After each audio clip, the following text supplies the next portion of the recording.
आज का हमारा चैप्टर है यूनिट 3, जिसके अंदर एक पोएम दी गई है। पोएम का नाम है लिटिल बाय लिटिल, यानी कि थोड़ा थोड़ा करके। लिटिल बाय लिटिल मतलब थोड़ा थोड़ा करके। तो चलिए पहले हम पोएम को रीड करेंगे पैराग्राफ वाइज और फिर इसका एक्सप्लेनेशन भी साथ साथ लेंगे। Little by little an acorn said, as it slowly sank in its mossy bed, I am improving every day, hidden deep in the earth away. Little by little, each day it grew. Little by little, it sipped the dew. तो यहाँ पर जो कवि हैं, poet हैं, वो हमें बता रहे हैं एक अकॉर्न के बारे में। अकॉर्न एक्चुअल में क्या होता है, आप लोग यहाँ पर पिक्चर में देख ही रहे हैं। यहाँ पर जो ये आप फ्रूट देख रहे हैं, ये फ्रूट जो है ये ओक ट्री से आता है। आपने ये ट्री का नाम सुना होगा, OAK, इसको बोला जाता है ओक। ओक का जो पेड़ रहता है उसके अंदर एक इस प्रकार का फ्रूट होता है जो आप यहाँ देख रहे हैं। ये जो फ्रूट है ये ओक ट्री से जब गिर जाता है तो गिरने के बाद वो धीरे धीरे नीचे जो मोसी बेड, यानी कि जो लचीला ज़मीन पे घास उगी होती है, वो घास का जो बेड बना होता है जिसके ऊपर मोस, यानी कि बारिश के समय में जैसे ज़मीन के ऊपर छोटे छोटे घास जैसे कुछ उग जाते हैं, छोटे छोटे पौधे बिल्कुल छोटे छोटे, उनके अंदर धीरे धीरे सॉफ्ट जो सॉइल रहती है उसके अंदर वो धीरे धीरे चला जाता है अंदर, ऊपर से गिरने के बाद।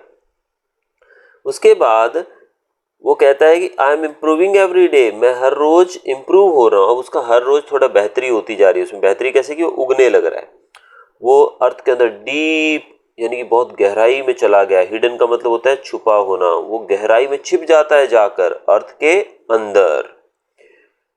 और little by little each day it grew, और हर रोज वो थोड़ा थोड़ा, हर दिन वो थोड़ा थोड़ा ग्रो हो रहा है, यानी कि वो जमीन के अंदर चला गया और थोड़ा थोड़ा करके वो ग्रो होने की कोशिश कर रहा है।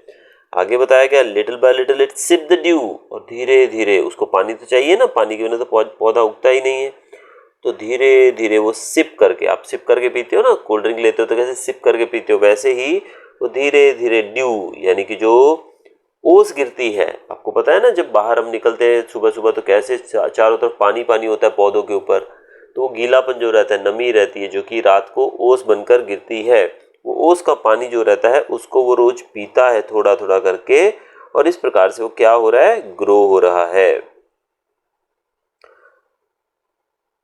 Downward it sent out a thread like root, वो धीरे धीरे क्या कर रहा है, नीचे की तरफ जमीन के अंदर वो एक सेंट मतलब भेजना, वो क्या भेजता है, थ्रेड लाइक रूट। आपको पता होगा पौधा जब उगता है तो पौधे के नीचे जो उसकी जड़ें होती हैं वो नीचे की तरफ बढ़ती हैं और पौधा ऊपर जमीन से ऊपर की तरफ बढ़ता है। तो वैसे ही ये जो नट है, जो ये फ्रूट बताया गया है, ये थ्रेड लाइक रूट, वो एक पतली सी थ्रेड, थ्रेड मतलब होता है धागा, धागे की जैसी एक रूट को वो जमीन के अंदर भेजता है। और नीचे up in the air sprang a tiny shoot, और ऊपर की तरफ एयर में, यानी कि धरती के ऊपर की तरफ, यानी कि जड़ किस तरफ गई, धरती के अंदर। समझो कि ये धरती है, ये हमारा सॉइल है, तो रूट जो है, रूट किस तरफ जा रही है, नीचे की तरफ जा रही है, और ऊपर की तरफ एक शूट, एक पतला सा, आपने देखा होगा जब पौधे को उगाया जाता है, बीज को उगाते हैं हम, तो ऊपर थोड़ा सा एक पौधा निकलता है, एक छोटी सी कली निकल। तो इसी प्रकार ये जो ऊपर की तरफ, वो बोल रहा है कि जो नीचे की तरफ तो गई जड़, यानी कि रूट, जो कि थ्रेड की तरह दिखाई देती थी, और ऊपर की तरफ जो उगा था उसको शूट कहा गया है, टाइनी शूट, एक पतला सा एक जो चीज़ है पौधे की, वो ऊपर की तरफ उगी है। Day by day and year by year, दिन बीतते गए, हर रोज कई साल बीत गए। लिटिल बाय लिटिल, धीरे धीरे, थोड़ा थोड़ा करके, द लीव्स अपीयर, अब ये जो हिस्सा ऊपर आया था धीरे धीरे बढ़ने लगा। अब इसके ऊपर क्या बनने लगे, धीरे धीरे पत्ते भी बनने लगे, यानी कि पत्ते दिखाई देने लगे। आपने पौधा अगर देखा होगा तो ऐसा होता है ना। And the slender branches spread far and wide, slender का मतलब होता है पतली पतली। आपने सुना होगा एक वर्ड स्लेंडरमैन, देखते होगा आप टेलीविजन के अंदर स्लेंडरमैन, तो ये स्लेंडर का मतलब होता है पतला पतला एकदम। तो स्लेंडर ब्रांचेस, और उसकी पतली पतली टहनियाँ, यहाँ से इसी में से पतली पतली टहनियाँ जो है स्प्रेड, स्प्रेड होना मतलब फैलना, पतली पतली टहनियाँ फैलने लगती हैं फार एंड वाइड, दूर दूर तक। आपने देखा होगा पेड़, देखो ये पेड़ की जो टहनियाँ हैं कितनी दूर दूर तक फैली हुई हैं। पतली पतली टहनियाँ होती हैं लेकिन बाद में धीरे धीरे मोटी हो जाती हैं। Till the mighty oak is the forest pride, और वो तब तक बढ़ती रहती हैं, वो टहनियाँ वो तब तक बढ़ती रहती है जब तक वो जो फ्रूट था, जो ये बीज हमने नीचे लगाया था, अपने आप जो गिरा था पेड़ से और नीचे जाकर वो बढ़ने लगा था, वो एक माइटी ओक, एक बहुत बड़े ओक ट्री का रूप ले लेता है। वो तब तक बढ़ता रहता है और वो फॉरेस्ट की प्राइड यानी कि फॉरेस्ट की शान बन जाता है। आप जंगल में जाते हो तो बड़े बड़े पेड़ दिखाई देते हैं ना, तो वैसे ही अब ये जो ओक ट्री है ये जंगल की शान बन गया है, माइटी, बहुत ही बड़ा हो गया है। और ये कब हुआ ऐसा?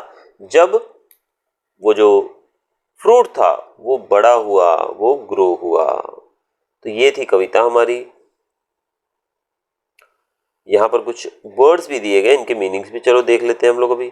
हिडन, हिडन का मतलब होता है छिप जाना। स्लोली का मतलब होता है धीरे धीरे, आराम से, वॉक स्लोली। हिडन मतलब छुपे होना। आप हाइड एंड सीक खेलते हो ना, हाइड एंड सीक यानी कि छुप जाना, तो हाइड से वर्ड बना हिडन। आगे है डाउनवर्ड, डाउन का मतलब होता है नीचे, डाउनवर्ड मतलब नीचे की तरफ बढ़ना। तो जैसे इसकी जो जड़ें थी वो नीचे की तरफ बढ़ रही थी ना, वो है। स्लेंडर मतलब पतला, माइटी मतलब बहुत बड़ा, ब्रांचेस मतलब टहनियाँ, प्राइड मतलब शान एक तरह से, इम्प्रूविंग मतलब इम्प्रूव करना यानी कि बहुत बेहतर होना, सिप्ड मतलब पानी को पी लेना, शूट मतलब जो पौधे के ऊपर निकलने वाला जो पहला हिस्सा होता है उसको शूट कहा जाता है, जो तना उसका जो ऊपर की तरफ निकलता है वो।